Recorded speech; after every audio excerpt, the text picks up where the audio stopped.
வரம் கேட்டு வருகின்றேன் இறைவா, என் குரல் கேட்டு அருளாயோ தலைவா. வரம் கேட்டு வருகின்றேன் இறைவா, என் குரல் கேட்டு அருளாயோ தலைவா. பகை சூழும் இதயத்து சுவரை எல்லாம் என் பாசத்தால் தகர்க்கின்ற வரம் கேட்கின்றேன். பகை சூழும் இதயத்து சுவரை எல்லாம் என் பாசத்தால் தகர்க்கின்ற வரம் கேட்கின்றேன். புகை சூழ்ந்து இருள் வாழும் மனதில் எல்லாம், புகை சூழ்ந்து இருள் வாழும் மனதில் எல்லாம் உன் பெயர் சொல்லி ஒளியேற்ற உன்னை கேட்கிறேன். வரம் கேட்டு வருகின்றேன் இறைவா, என் குரல் கேட்டு அருளாயோ தலைவா. எளியோர் தம் விழி பேசும் துயரம் எல்லாம் என் இதயத்தை பிளக்கட்டும் என கேட்கிறேன். எளியோர் தம் விழி பேசும் துயரம் எல்லாம் என் இதயத்தை பிளக்கட்டும் என கேட்கிறேன்.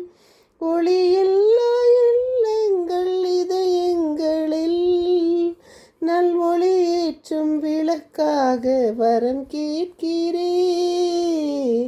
வரம் கேட்டு வருகின்றேன் இறைவா, என் குரல் கேட்டு அருளாயோ தலைவா. நாம் என்ன வரம் கேட்க வேண்டும் என்றால், நம் இதயத்தின் இயேசுவை தவிர வேறு எதுக்கும் நமக்கு இடமில்லை. ஒவ்வொரு நாளும் நாம் வாசிக்கும் ஒவ்வொரு வசனங்களுக்கும் நாம் இதயத்தில் இயேசுவை தவிர வேறு எதுவுமே நமக்கு வேண்டாம் என்ற வரத்தை கேட்போம். ஒருவரை ஒருவர் மத்தேயு நற்செய்தியின் இனிய உறவுகளே, மத்தேயு நற்செய்தி 18, 15, 20. உங்கள் சகோதர சகோதரிகளுள் ஒருவர் உங்களுக்கு எதிராக பாவம் செய்தால் நீங்களும் அவரும் தனித்திருக்கும்போது அவரது குற்றத்தை எடுத்து காட்டுங்கள். அவர் உங்களுக்கு செவிசாய்த்தால் நல்லது, உங்கள் உறவு தொடரும்.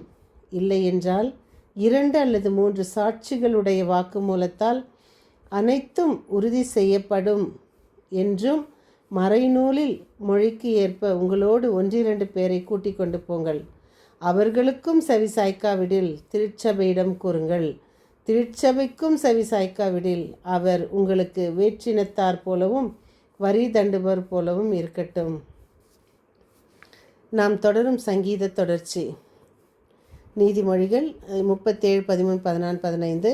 நீதிமொழிகள் 19, 7, 8, 9 சொல்வதைப் போல வறியவரை அவருடைய உடன் பிறந்தாரே வெறுப்பர். ஒருவர் ஏழையாக இருந்தால் அவர்களை சகோதரர் சகோதரிகள் என்று சொல்லக்கூட வெட்கப்படுவார்கள்.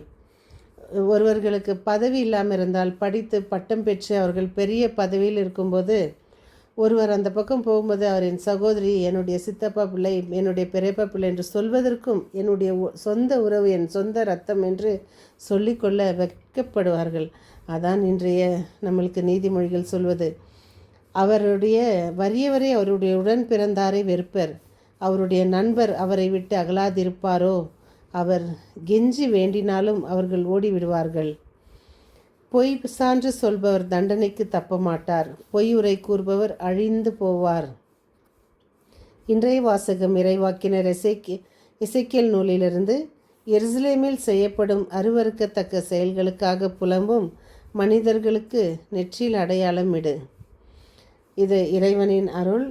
நாம் இன்றைய வாசகத்தின் நமக்கு எடுத்துரைத்த இந்த நற்செய்தியின் நமக்கு பதில், தம் நண்பருக்காக உயிரை கொடுப்பதை விட சிறந்த அன்பு யாரிடமும் இல்லை. யோவான் 15, 13 சொல்வதைப் போல என் வார்த்தையின்படி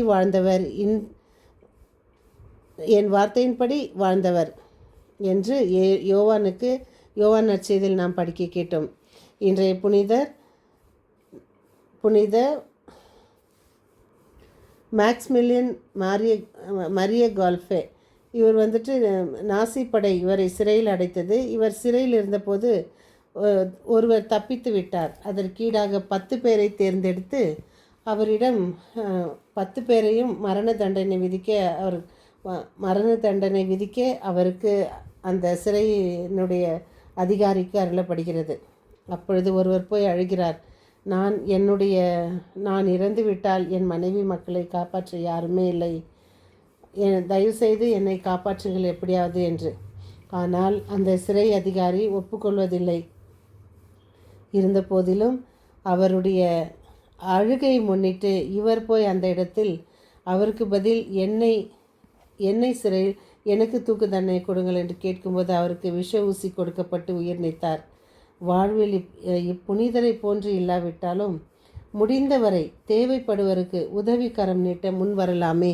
ஏன் தன் சகோதர சகோதரிகளுக்காக இப்படி ஒரு வசனத்தை நாம் வாசிக்கும்போது, உங்கள் சகோதர சகோதரிகள் உங்களுக்காக அவரிடம் போய் மன்றாடுங்கள், அவரிடம் போய் கேளுங்கள்.